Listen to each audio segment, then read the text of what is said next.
Bonjour, je vais vous présenter le modèle Jacques Pro. Le modèle Jacques Pro est utilisé en deux parties. On va regarder déjà la première partie. La première partie du modèle Jacques Pro est constituée par une grille qui est aux dimensions du frelon asiatique au bout pour le trou. Le trou est aux alentours de 8 mm. Il va laisser passer le frelon, mais par contre, le frelon européen, il ne pourra pas passer.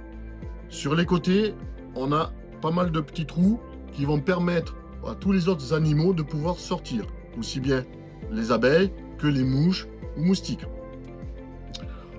Il est composé aussi au-dessus d'un plexiglas pour pouvoir emmagasiner la chaleur avec le soleil. On va regarder bien sûr la deuxième partie du bas. Je vais le déboîter. Donc on va enlever le plexiglas.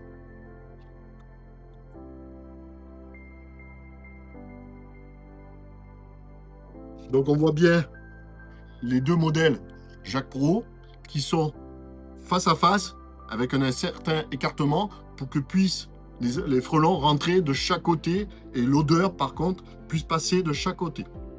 On a mis au fond un grillage assez fin pour pas que les frelons ou autres insectes puissent aller dans la deuxième partie qui va être l'attractivité du produit. Dans mon cas, l'attractivité du produit, j'utilise des brèches. C'est les restes de cire avec du miel qui était dans les os que je garde. Et comme ça, je peux le mettre dans le compartiment d'attractivité. On peut bien sûr mettre du sirop confit, du sirop, du sucre et le reste. Là, du coup, tous les animaux vont être attirés par l'odeur, mais grâce au grillage, elles n'iront pas dessus. On va pouvoir laisser le produit beaucoup plus longtemps. Donc on va le refermer. Voilà, on va pouvoir le refermer comme ça. Le frelon ainsi que tous les animaux seront piégés de ce côté. Par contre, les petits animaux pourront sortir. Par contre, le frelon va rester dedans. On va remettre après le plexiglas pour pouvoir avoir le maximum de chaleur par rapport au soleil qui va nous chauffer l'attractivité. Si on veut changer le produit, c'est facile, on déboîte, on a directement accès au produit sans avoir accès aux premières boîtes où il y a les frelons. Si on a trop de frelons qu'on veut les éliminer, moi je prends le soir, en fin de soirée, quand tous les frelons sont rentrés, je prends cette boîte, c'est pour ça qu'elle n'est pas trop grande, et je la mets dans mon congélateur. Une nuit, les frelons sont morts. Le lendemain, je peux vider mon piège et c'est reparti.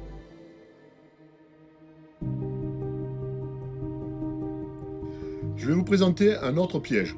Le piège à cône sélectif. C'est comme le premier modèle, donc Jacques Pro.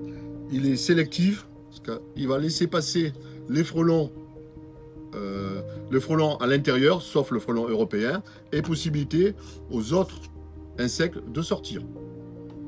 Pour ce modèle, j'utilise un bidon de 5 litres que j'ai découpé à la dimension du piège.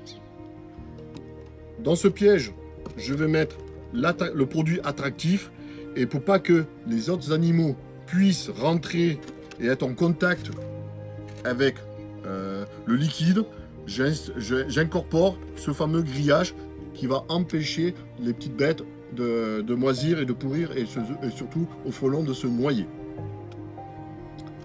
Voilà, à la fin, nous avons le modèle fini comme ça. Je peux l'accrocher donc sur les arbres. L'avantage, c'est que on va le mettre de telle façon que le vent dominant et la pluie qui va arriver par là puissent pas rentrer dedans et surtout avec le soleil qui va réchauffer le produit qui est à l'intérieur, va mieux dégager l'attractivité du produit qu'on aura mis. Comme ça, les frelons vont pouvoir mieux sentir cette odeur et le rentrer. Aussi, si on a un été chaud, au niveau de la température dans le bidon, si on dépasse plus de 40 degrés, le frelon, lui, il va mourir. Au niveau du produit, on va pouvoir le changer, pareil, tous les 8 à 10 jours. Deux solutions, soit on va le vider par rapport au bouchon et on va faire le remplissage. Si on a trop de frelons, moi ce que je fais, je prends ma bouteille, je la mets le soir, quand tous les frelons sont rentrés, je la prends, je la mets au congélateur. Je la ressors le lendemain matin, j'ouvre ici et j'enlève tous les frelons. Je referme et c'est reparti. Je remets du produit et c'est reparti.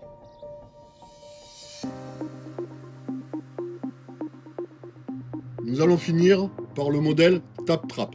Le modèle Tap Trap s'installe soit sur des bouteilles en plastique, soit sur les pots en verre, suivant le modèle que vous allez acheter.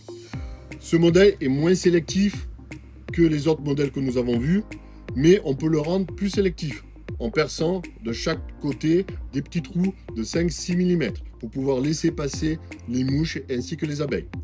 Au niveau du produit qu'on aura mis au fond, l'inconvénient, on ne peut pas mettre de grille, donc là, les animaux vont être noyés, le frelon ainsi que les autres animaux. On peut l'adapter en mettant une bouteille coupée en deux et en la retournant. Ce modèle, il est intéressant aussi parce que le produit, comme il est dans une bouteille, avec le soleil, ça va mieux chauffer le produit attractif. Donc le produit attractif va mieux se diffuser et les frelons vont pouvoir mieux rentrer. Ils vont être plus attirés. Le frelon, quand il va être dedans, il va attirer ses collègues. Aussi, on a vu, si la bouteille chauffe, qu'elle est au plein soleil et qu'on a une grosse chaleur, ça va tuer le frelon. L'avantage aussi, quand on a le produit qui est rempli, s'il y a trop de bêtes, on le prend, on met de l'eau, on noie et on vide tout notre produit. Et on peut le réutiliser. Bien sûr, on ne rincera pas la bouteille pour garder les hormones du frelon les frelons qui étaient dedans. Voilà.